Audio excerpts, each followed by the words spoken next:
കണ്ണടച്ച് ബ്രീത്തിങ്ങിൽ കോൺസെൻട്രേറ്റ് ചെയ്യുക. പതുക്കെ കണ്ണു തുറന്ന് ശ്വാസം വലിച്ച് ശ്വാസം വിടുമ്പോൾ ഒരു ചെവി വന്ന് ഷോൾഡറിൽ തട്ടുന്ന രീതിയിൽ സ്ട്രെച്ച് ചെയ്യുക. പതുക്കെ ശ്വാസം എടുത്തുകൊണ്ട് സ്ട്രെയിറ്റ് ആയിട്ട് വരിക. സെൻറ്ററിൽ വന്ന ശേഷം ശ്വാസം വിട്ടുകൊണ്ട് സൈഡിലോട്ട് സ്ട്രെച്ച് ചെയ്യുക. റിലീസ്. ശ്വാസം എടുത്തുകൊണ്ട് കൈമുകളിലേക്ക് ഉയർത്തുക. ബാക്ക് സ്ട്രെയിറ്റ് ആക്കുക. കഴുത്ത് താഴാതെ, താടി താഴാതെ കഴുത്ത് സ്ട്രെയിറ്റ് ആക്കിക്കൊണ്ട് കൈ മാക്സിമം ബാക്കിലോട്ട് സ്ട്രെച്ച് ചെയ്യുക.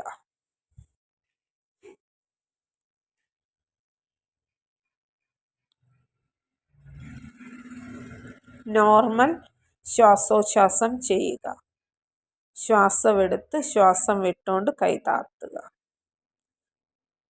കണ്ണടച്ച് റിലാക്സ് ചെയ്യുക. ശ്വാസത്തിൽ മാത്രം കോൺസെൻട്രേറ്റ് ചെയ്യുക. പതുക്കെ വലത് കൈ ബാക്കിലോട്ട് കൊണ്ടുവന്ന് നട്ടെല്ലിനോട് ചേർത്ത് വെക്കുക. വലത് കൈയുടെ വിരലുകൾ പുറത്തോട്ടും പോയിന്റ് ചെയ്യുക. ശ്വാസം എടുത്തുകൊണ്ട് ഇടത് കൈ ചെവിയുടെ സൈഡിൽ പിടിക്കുക. ശ്വാസം എടുക്കുക. ശ്വാസം വിട്ടുകൊണ്ട് സൈഡിലോട്ട് സ്ട്രെച്ച് ചെയ്യുക. സ്ട്രെച്ചിൽ കോൺസെൻട്രേറ്റ് ചെയ്യുക. Shoulder slightly rotated back.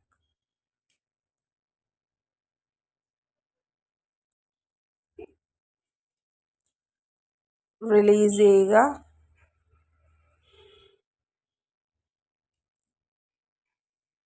Relax ചെയ്യുക. ഇടത് കൈ ബാക്കിലോട്ട് കൊണ്ടുവരിക. സ്പൈനോട് ചേർത്ത് വെക്കുക. നട്ടെല്ലിനോട് ചേർത്ത് വെക്കുക. വലത് കൈ കൊണ്ട് ഇടത് ചെവിയെ പിടിക്കുക. ശ്വാസം എടുക്കുക. ശ്വാസം വിട്ടുകൊണ്ട് സൈഡിലോട്ട് സ്ട്രെച്ച് ചെയ്യുക. കഴുത്ത് സൈഡിലോട്ടായിരിക്കണം, ഫ്രണ്ടിലോട്ടാവരുത്.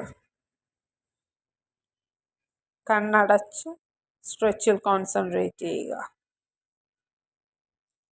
Normal breathing. റിലീസ് ചെയ്യുക. റിലാക്സ് ചെയ്യുക. ഒരു കാലിൻ്റെ പുറത്ത് മറ്റേ കാല് വെക്കുക. ആദ്യം ചെയ്യുമ്പോൾ രണ്ട് മുട്ടും അടുത്ത് വരാൻ പ്രയാസമായിരിക്കും. ഇതേപോലെ ചെയ്യുക. ഒരു കൈ കൊണ്ട് മറ്റേ കൈയെ പുഷ് ചെയ്യുക. ഏത് മുട്ടാണോ പൊങ്ങിയിരിക്കുന്ന ആ സൈഡിലെ കൈ ഉയർന്നിരിക്കണം. സ്ട്രെച്ച് ചെയ്യുക. അകത്തോട്ട് സ്ട്രെച്ച് ചെയ്യുക. ബാക്ക് സ്ട്രെയിറ്റ് ആക്കുക. റിലീസ്.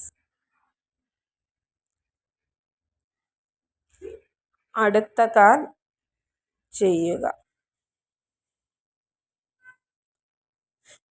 പതിയെ പതിയെ രണ്ട് മുട്ടും ഒരേ ലൈനിൽ വരുന്ന രീതിയിലായിരിക്കണം ചെയ്യേണ്ടത്. ഒരു മുട്ടിൻ്റെ പുറത്ത് അടുത്ത മുട്ട് വരികയും രണ്ട് പാദങ്ങളും അരക്കെട്ടിനോട് ചേർന്ന് നിൽക്കുകയും ചെയ്യണം. സ്ട്രെച്ച് ചെയ്യുക. ബാക്ക് സ്ട്രെയിറ്റ് ആക്കുക. ബ്രീത്തിങ് കോൺസെൻട്രേറ്റ് ചെയ്യുക. Normal breathing. പതുക്കെ റിലീസ് ചെയ്യുക. കണ്ണടച്ച് 3 വട്ടം ഡീപ് ബ്രെത്ത് എടുത്ത് റിലാക്സ്.